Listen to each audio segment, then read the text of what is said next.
И като допълнение към днешното видео бих споделил следното нещо относно терапевтичния пост само на вода. Защо се казва терапевтичен? Защото сам по себе си той по никакъв начин не уврежда тялото и органите. Поради проста причина, че нашия организъм в продължение на доста време има от какво да се чисти. Има излишни неща, от които да се храни и повярвайте ми, по никакъв начин не вреди, няма как да навреди на някой. Даже още повече през това време, когато се пости, когато не добавяш храна вътре в теб, се получават едни прекрасни ефекти и се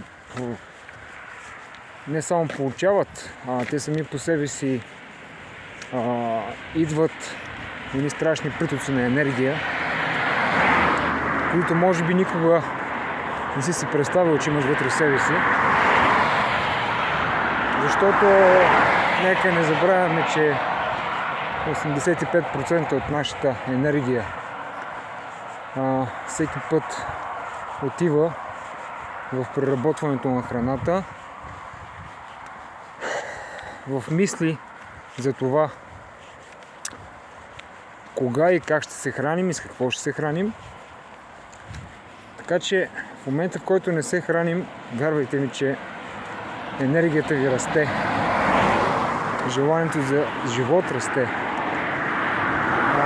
момента, в който имате повече енергия вътре в себе си, може да връщате повече неща.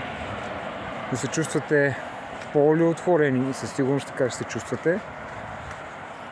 По-възвишени или с две думи просто себе си. Това го казвам от собствен опит. Както бях споделил в може би първото ми видео, аз имам опит относно гладуването на вода. Това се случи и докато лежах в затвор и излежах една дълга присъда, единствената ми. И за това мога да споделя следното, че наистина тогава се получава едно уникално пробуждане и ти просто започваш да мислиш по различен начин. Процесът е необратим и начинът, в който ти гладувайки печелиш супер много енергия вътре в себе си, нали? Умът ти работи по съвсем различен начин, много по-свеж, много по-буден. И да, при много хора се получават чудеса в живота им. В смисъл такъв, че става така, че дори някои хора се лекуват от болести, някои хора са се излекували дори от тежки ракови образования и така нататък. Така че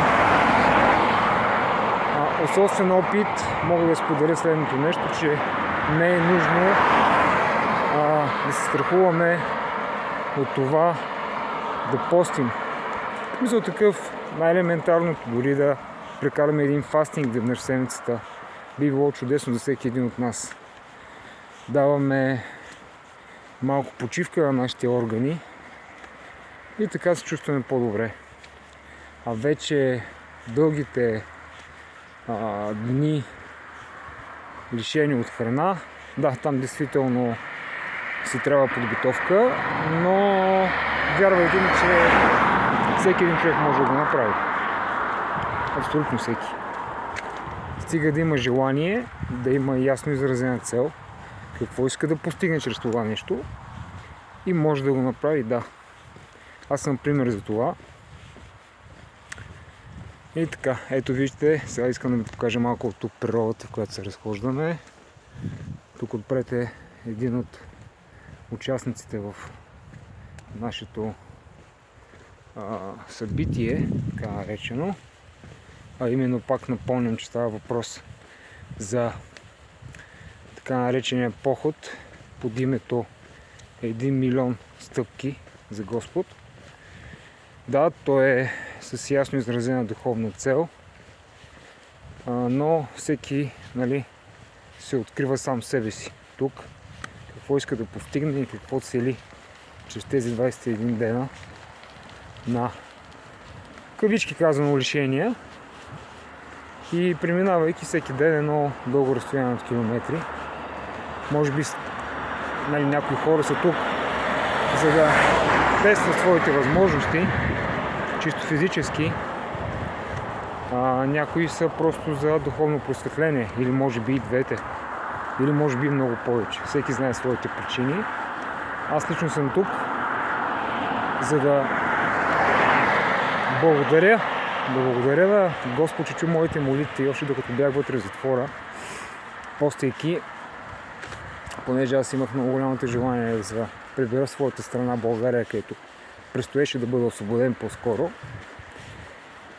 И да, моите молби се послушаха, понеже всеки път, когато си в такъв период, в който не се храниш, всяка една молитва и твое желание, колкото и, разбира се, трябва да е истинско и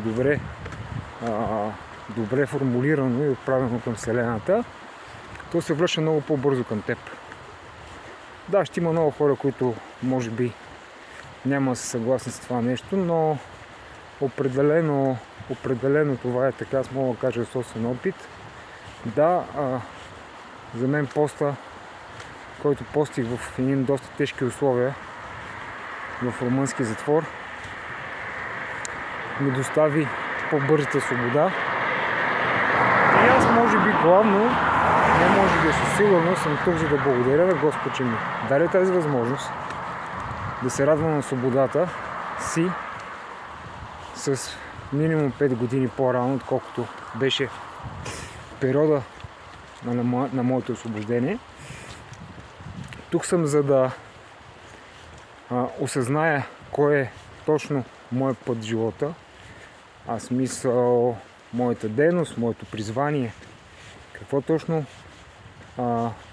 ми е писано да извършам, докато живея тук на тази планета Земя. Тук съм също така, за да се излекувам от моите все още останали в моето подсъзнание психични и болкови, така да ги наречем, травми или тела. Тук съм, за да се превърна в едно по-осъзнато същество, в едно по-смирено същество, и вярвам, че изминавайки тези километри и преминавайки през тези 21 дена, това ще се случи. Благодаря ви още веднъж.